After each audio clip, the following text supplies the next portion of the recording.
북한 김정은의 독자 우상화가 이제 자리를 잡아가는 것 같습니다. 할아버지 김일성처럼 보이려고 온갖 수단을 동원했던 집권 초기의 모습은 간데온데 없을 정도인데요. 오늘은 그 얘기를 좀 집중적으로 해보겠습니다. 영상 보겠습니다.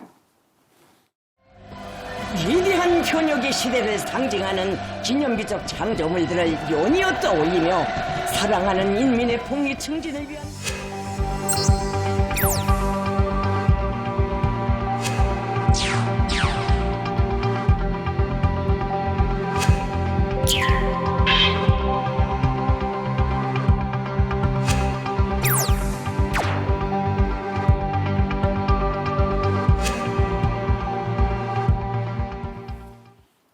네, 이 주제는 안찬일 세계 북한연구센터 소장도 함께 하시겠습니다. 안녕하세요. 안녕하십니까. 네. 자, 북한 정권을 창업한 이 김일성의 생일, 오죽하면 뭐 태양절이라고 불러왔겠습니까?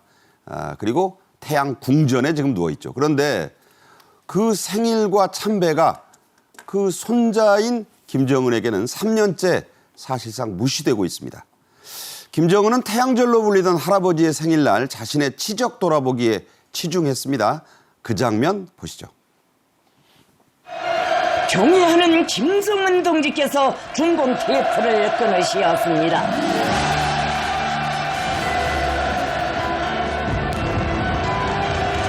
전체 조선인민의 억센 기상과 강렬한 열망이 넘쳐 흐르는 시대의 찬가들이 중공식장에 울려 퍼지며 참가자들을 크나큰 감격과 희열로 끓게 했습니다. 네, 저 부감이라고 위에서 본 그 촬영 장면을 보니까 언뜻 강남대로 같기도 하고 싱가포르 같기도 합니다.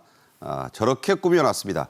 자, 이 김정은의 태양절날 저 행사를 했거든요. 이 행보를 보면 이날이 과연 한때 북한의 신이었던 김일성의 생일날 맞나 싶습니다.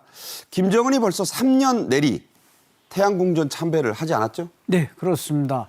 2020년 이제 코로나 확산기에 딱 한 번 안 했고, 고도 이제 2021년, 23년 이설주와 함께 쭉 했습니다.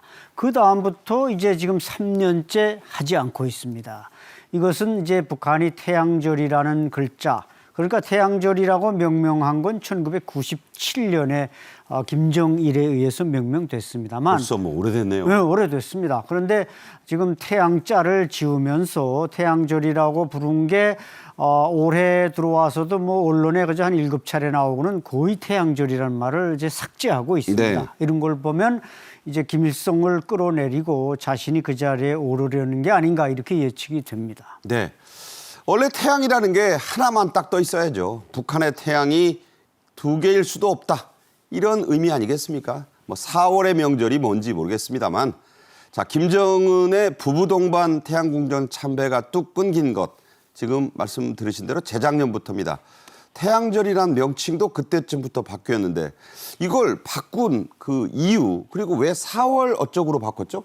4월의 명절로 지금 부르고 태양절이라는 말은 쓰지 않는데 이 금수산 기념궁전도 금수산 태양궁전 아닙니까? 그렇죠. 그런 거 보면 아마 모름지기 그 이름도 거기서 태양을 뺏을 가능성이 높은데 이게 이제 언론에 공개 안 되다 보니까 우리가 모르고 있습니다만은 어쨌든 김정은은 자기 할아버지 태양으로 호칭되던 자기 할아버지하고 사진 한 번 못 찍고 얼굴 한 번 못 본 사람. 사실 존재도 모르고 네, 김일성이 존재도- 죽었다죠? 예, 맞습니다. 그러다 보니까 마음속으로부터는 저 사람을 이제 숭배하는 게 못마땅한 거죠. 할아버지 품에 안겨보지도 못했는데. 안겨보지도 못했는데 왜 내가 저 사람을 태양으로 받들여야 됐나. 이런 네. 못마땅함이 그걸 끌어내리는 계기가 되지 않았나 보여집니다. 그러니까 이제 제1동포 고용희의 태생이라는 걸 알고 김정일이 나중에 밝히니까 예. 사실 김정은은 김일성에게 잊혀진 손자였던 거죠. 그렇죠. 그런 사감도 존재했을 것이다. 이런 말씀이네요.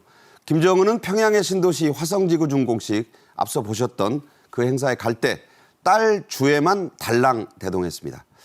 여기서 다분히 의도된 것으로 보이는 돌발 행동이 나왔습니다. 어떤 건지 함께 보겠습니다.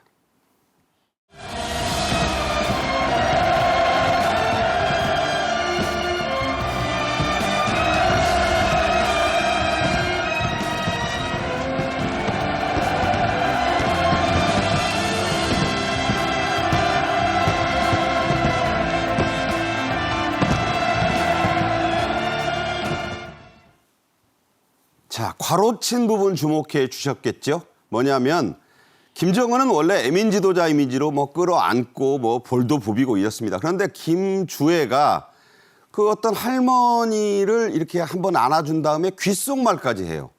자, 저것도 다분히 의도된 연출이라고 하지 않을 수 없어요. 예, 보셨듯이 지금 영상 속에서 보면 김주애가 북한 주민한테 먼저 손을 내밀고 그다음에 귓속말로 가서 뭐라고 스킨십을 합니다.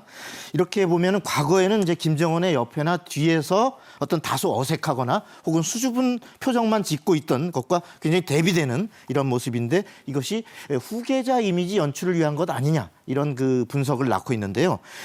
보면 엄마 그 리설주를 닮은 머리도 반 묶음 올림머리. 딱 똑같아요. 멀리서 예. 보면. 그리고 또 하얀 블라우스에 검정 바지, 갈색 자켓, 가죽 자켓. 이것까지 똑같아요. 철저히 바로 어머니의 그 모습을. 그래서 김정은의 일종의 동반자 내지 우리 자유세계에서 보면 영부인과 같은 이런 이미지를 연출하고 있는 것이 아닌가 이렇게 분석이 되고요. 또 행사장을 아까 떠날 때의 모습을 보면 김정은과 같이 이렇게 손을 이렇게 흔듭니다. 같이 흔들어요? 주민들에게. 이것은 우리가 로얄 패밀리로 바로 주민들의 존경을 받고 있다. 이런 모습을 연출하고자 하는 것, 이런 것이 아닌가 생각이 듭니다. 그래서 지금 보면 리설주는 1년 4개월째 공식 석상에서 모습을 나타나지 않은 채 바로 이 딸에게 포커스가 관심이 집중되게 만들어서 딸을 밀어주게 하고 있는 것 아닌가 이렇게 분석이 나오고 있습니다. 네. 김정은 옆에 서서 같이 손을 흔들 수 있는 사람 김여정도 그렇게 못합니다. 북한에서는. 그 점을 좀 주목할 필요가 있습니다. 김주애가 후계자 현장 수업을 받고 있다는 분석이 나온 지는 꽤 됐습니다. 최근 국정원도 그런 정황을 공개했죠? 네, 국가정보원이 이미 북한의 후계자는 거의 김주애 쪽으로 가고 있다. 이런 사실을 여러 차례 이제 국가정보위원회나 언론을 통해서 공개를 했습니다만 북한에는 뭐 대안이 없습니다. 김정은이가 물론 지금 뭐 42살이니까 1984년생이니까 42살 정도 됐죠. 그렇게 추정하죠. 예, 나이는 젊습니다만 뭔가 이제 그 질병과 또 여러 가지를 고려해서 저렇게 일찌감치 후계자로 자기 딸을 내세웠는데 그만큼 북한 내 어떤 내부 사정이 있다는 것도 우리가 고려해 볼 필요가 있습니다만은 많은 전문가들이 과연 김주애가 무슨 후계자냐 이렇게 의문을 제기하지만 저희가 볼 때는 이론의 여지가 없다. 북한으로서는 그 대안밖에 없다. 이런 지금 결론이 나오고 있습니다. 이른바 뭐 누가 있으면 모르겠는데 대안부재론 속에 김주애 후계자설은 시간이 지날수록 설이 아닌 실체로 굳어져 갈 수 있다. 이런 말씀입니다. 네. 자, 그런가 하면 우리는 뭐 사진 동영상으로 분석할 수밖에 없는데 김정은의 이 문고리 실세로 불려온 조용원 비서 남자입니다. 이 평양 신도시 준공식 현장에 안 나온 걸 두고 말들이 많아요. 예, 지금 그 김정은의 그림자로도 불리는 바로 조용원 당 조직비서라는 이 실세가 공개석상에서 2달 가까이 지금 모습이 안 보이고 있습니다. 그래서 얼마 전에 그 김일성 경기장에서 있었던 제14차 전국인민체육대회 남자 축구 경기대회 보도에도 보면 주석단에서 조용원이 사라진 상태거든요. 그래서 이 조용원이 지난달 1일에 지방공업공장의 착공식 때 모습을 한번 보인 이후로 지금 한 달 반째 이렇게 행적이 묘연하다 보니까 저런 거는 지금 과거에는 김정은 있는 곳에 한 3m 안에 조용원이 있었거든요. 그렇습니다. 있었는데 자 북한에서는 북한 매체들이 과거에 이제 숙청을 당하거나 처벌을 받은 고위직의 경우는 바로 공개 매체 활동에서 이렇게 사라지는 모습을 보여줌으로써 그 어떤 현재의 어떤 부재의 사실을 이렇게 알리는 이런 경우들이 왕왕 있었기 때문에 이번에도 그런 일환이 아닌가 이렇게 해석이 되고 있습니다. 네, 왜 이렇게 그 비서 하나 가지고 난리냐 싶으실 텐데 조용원은 상당히 중요한 인물이고 문고리 이상의 의미를 갖고 있습니다. 말 그대로 김정은의 그림자인데 안 보이는 걸 외국이나 우리가 좀 신경 쓸 거라는 것까지 북한은 알고 있잖아요. 네, 알고 있기 때문에 이제 숨겨놓고 근신을 시키지만 이자 말씀하신 대로 이 조용원은 노동당 조직비서. 조직비서면 뭐 당권, 당 안의 당으로서 당을 다 장하고 있는 사람이고 뭐 비서실장격이면 그 사람 머리에서 손가락에서 모든 디시전이 그 사람한테 나오는 거예요. 인사도 다 하죠. 인사, 조직, 선전선동을 장한 총괄하는 인물인데 최근 3년간 조용원이 이제 설명하셨지만 김정은을 수행한 이 횟수가 99회. 이건 뭐 공개된 것만 99회고 뭐 가서 뭐 저녁에 술을 먹었다든지 하면 뭐 몇백 회 될 겁니다. 네. 이런 실세가 지금 근신을 하고 있다. 이게 뭔가 북한 내부의 권력이 요동치고 있지 않나 이런 예감도 듭니다. 네, 지금 말씀하신 대로 안 소장님, 조용원이 간부들 기강문란이 좀 있어서 여기에 대한 총책임, 당신이 조직비서 아니야. 이래서 아래 것들 보기에도 그러니까 근신을 시키고 있다. 이런 보도가 있습니다. 하지만 심하게 다루지는 않는다고요? 그렇죠. 아마 혁명화를 갖거나 그러면 완전히 그 지워버리겠지만 혁명화라는 건 전에 최룡에도 한번 받았잖아요. 최룡해처럼 이제 완전히 당 간부직을 내려놓고 밑에 내려가서 노동하는 게 혁명화입니다. 근데 이 사람은 지금 근신한다고 보도가 나오고 있는데 올해 그 북한의 이제 남포시 온천군당위원회 간부들이 술추념을 했고 또 자강도 강계시 시중군 농업감찰기관원들이 또 부정을 저질러서 김정은한테 질책을 받지 않았습니까? 여기 누군가 책임을 져야 되니까 아마 김정은이 당신이 조용원 당신이 책임지고 좀 근신하는 모습을 보여줘라. 그래서 아마 지금 근신하고 있다면 뭐 얼마든지 돌아올 수 있지만 또 다른 갈등이 일어나서 잘렸다면은 이 사람이라고 너무 지금 오래 써먹지 않았습니까? 네. 어떻게 보면 토사구팽 될 때가 되기도 될 수도 했습니다. 있다. 네, 네. 북한이 김정은이 하는 일을 어찌 알겠습니까? 네. 우리는 이제 그림에 나왔다 사라졌다 하는 걸 가지고 이렇게 추적을 해서 분석합니다.